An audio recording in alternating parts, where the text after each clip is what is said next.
Welcome to the very first meeting of the Page by Page Book Club. I am your host, Paige Imprint, and I am so excited to be bringing you a weekly book club meeting wherever you get your podcast. For those of you who don't know me, I'm a bookish content creator, and I post on Bookstagram and Book Talk, and honestly, the 3-minute videos were not long enough for me anymore, so I am so excited to get to talk with you all about books in a longer format. Guys, book club is mandatory. I don't make the rules. You must come to book club. That's what's happening. We need a weekly download on all things books and to yap for an extended period of time. And that's just how it is. So here we are. And here is how we got here. The villain origin story, if you will. I hated reading growing up. In fact, you could not make me read. I would avoid it at all costs. And I hope none of my teachers are watching this right now from middle school, high school, but if you are, I'm so sorry. So I am not one of those stories where I grew up reading. I've always loved reading. That is not me.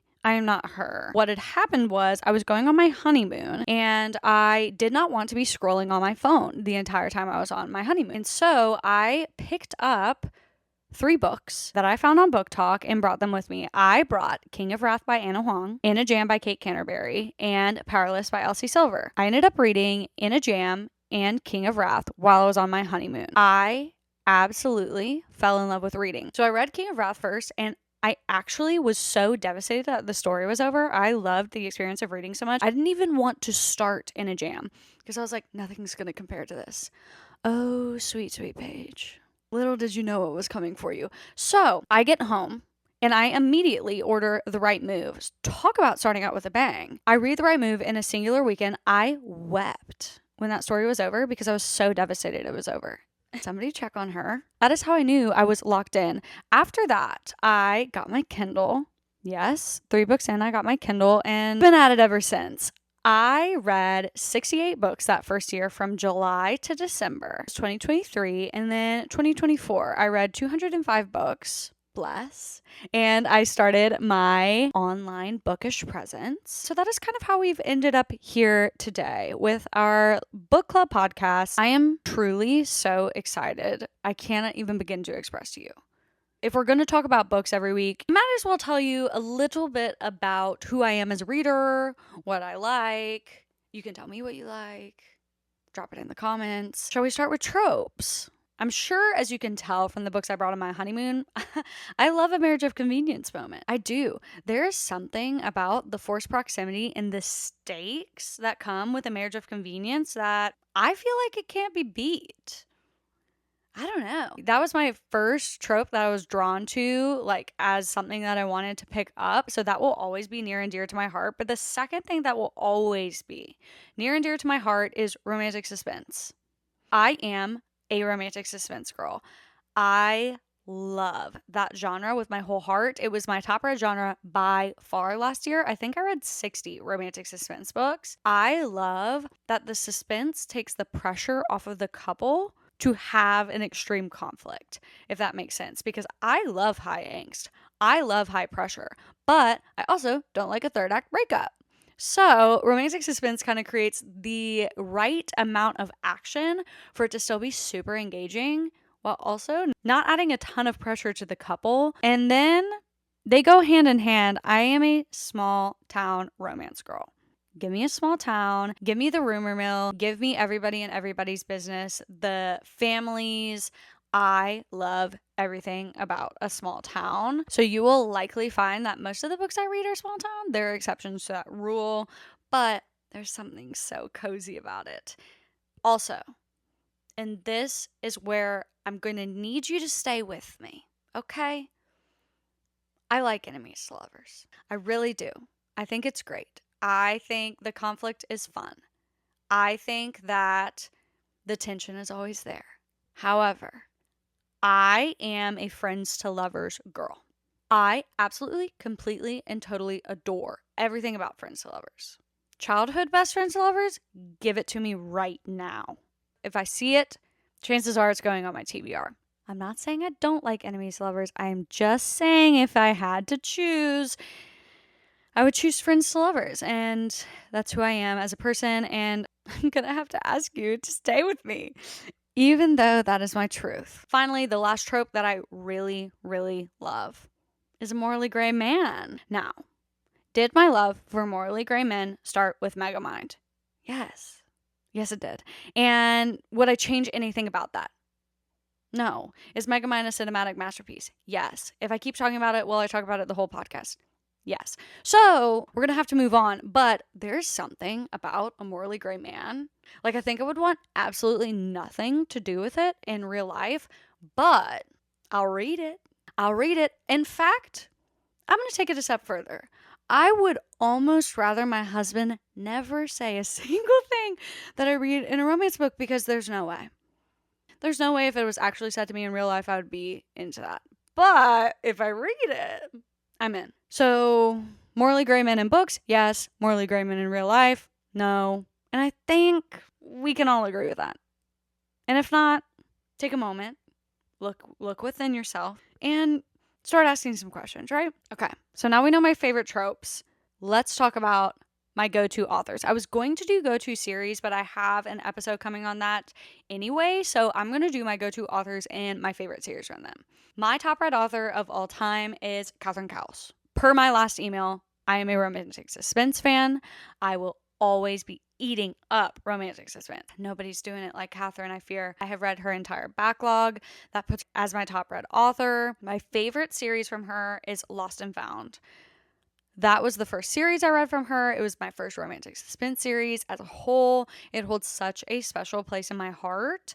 And so Lost and Found will forever and always be up there for me. It is a small-town romantic suspense series following sibling men in uniform, every trope you could ever possibly want, and honestly, every type of MMC that you could want. If you have a particular type when it comes to MMCs, Lost and Found is going to have it.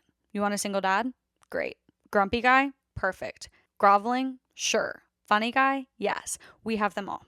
So Lost and Found, Catherine Cowles. Once I finished Lost and Found and Tattered and Torn by Catherine Cowles, I was like, okay, what now? Catherine conveniently posted on her story that one of her favorite romantic suspense series was The Adair Family by Samantha Young.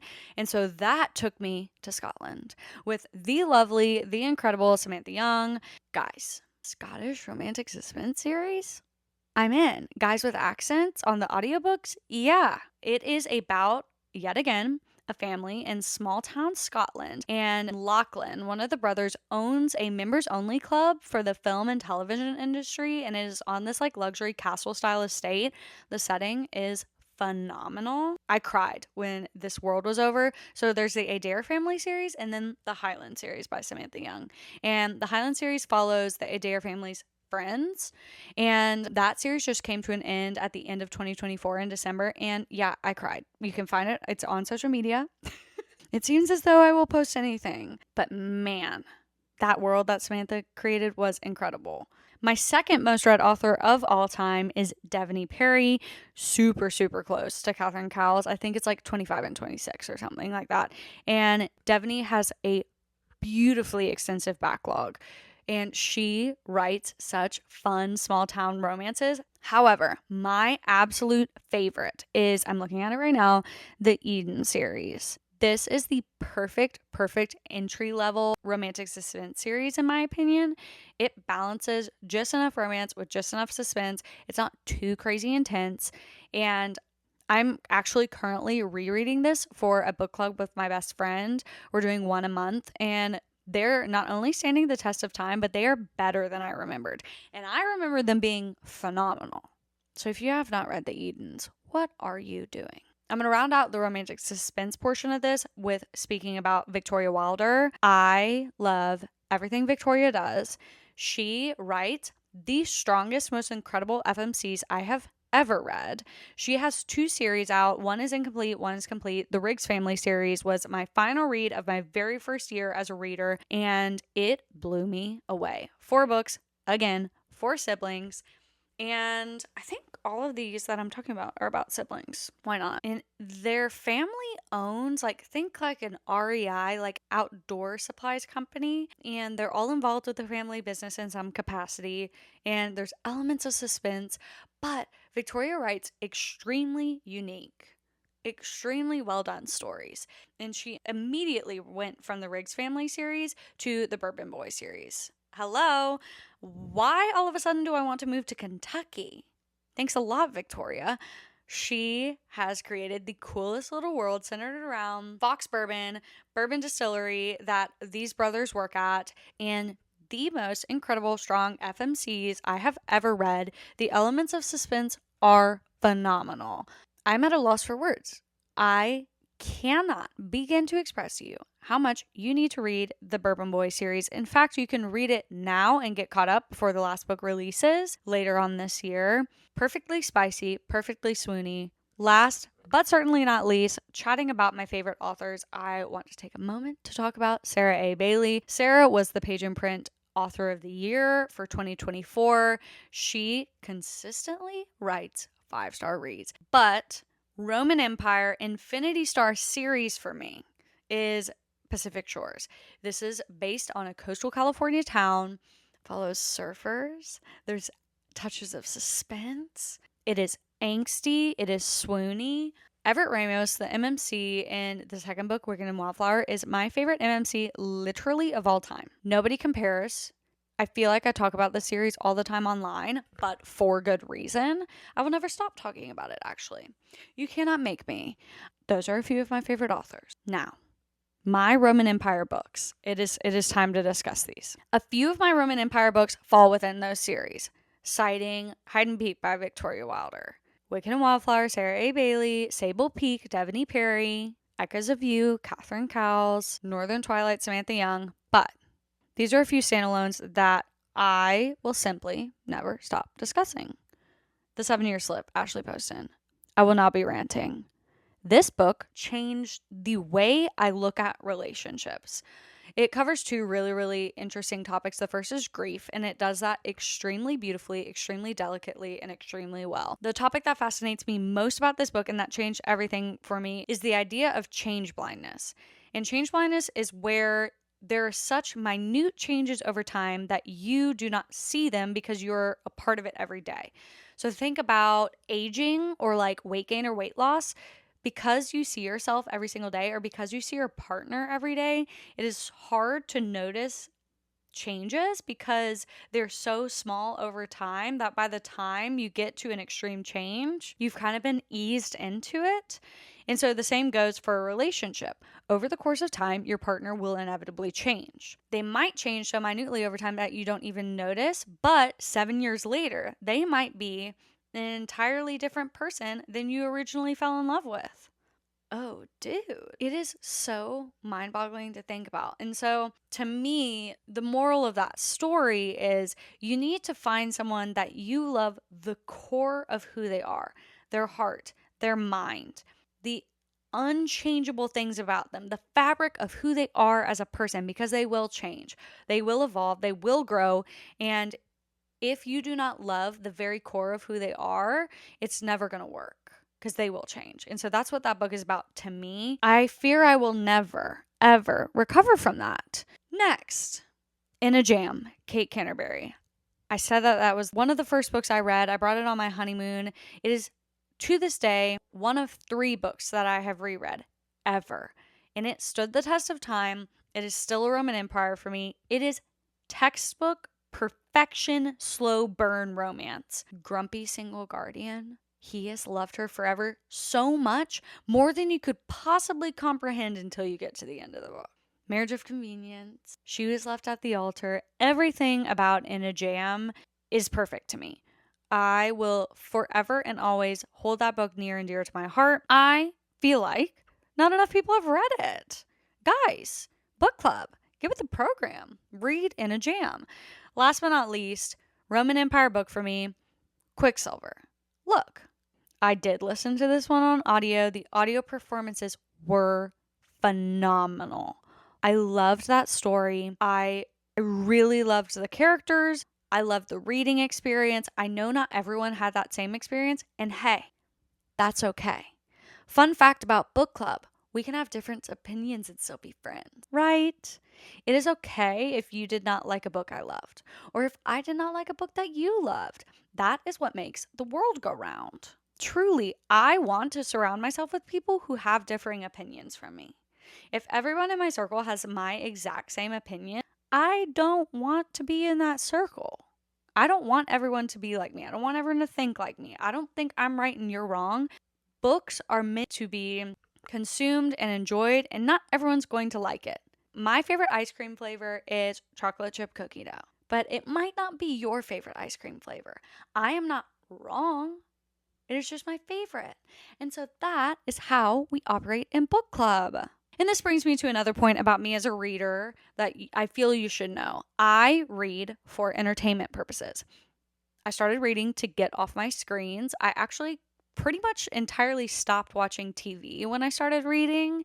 And I'm not looking for literary excellence.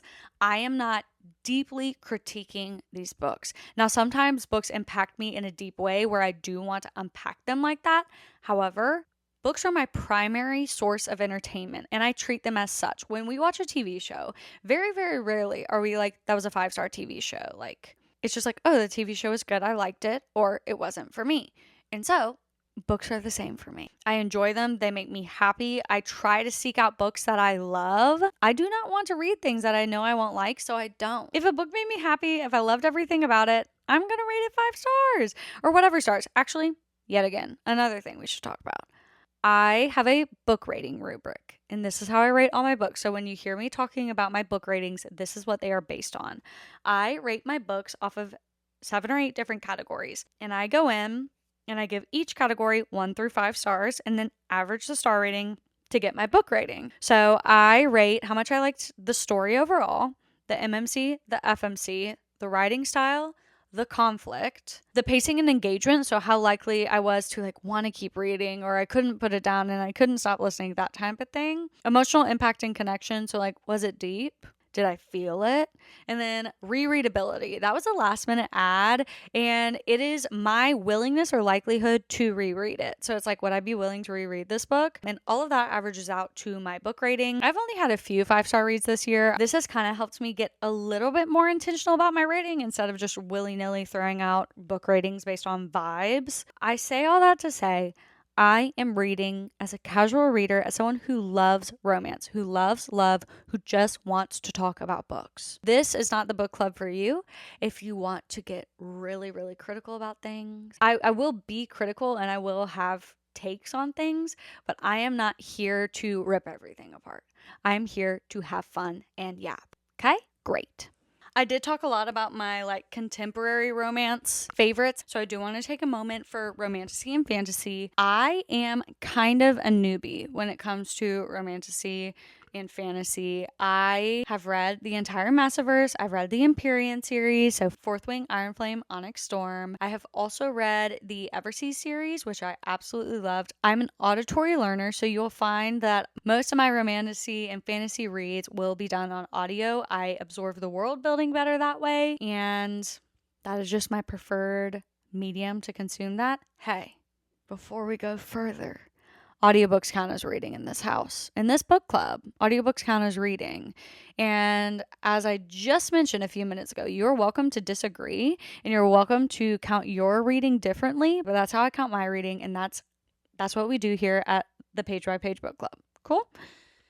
Lovely. We are taking care of all of the major conversations in episode 1. We're going to handle all of that. ACOTAR was my introduction to romantasy, and it was such a great introduction. And then I read Throne of Glass, and we'll keep it spoiler free on the pod, but man, maybe I'll have to do an entire episode on that because I sure could. Quickly after reading ACOTAR, I dove into Fourth Wing, and I guess my point in saying all this is that I do really, really love romantasy, and if you have a favorite, drop it in the comments because I would love to keep reading more of this. So anyway, I've been yapping for long enough. I'm going to try to keep these episodes not too crazy long, at least to get us started. But I feel really, really grateful and excited to be starting this, and I hope it is something that we can do together. You can hang out with me while you do your chores or drive to work or whatever it may be.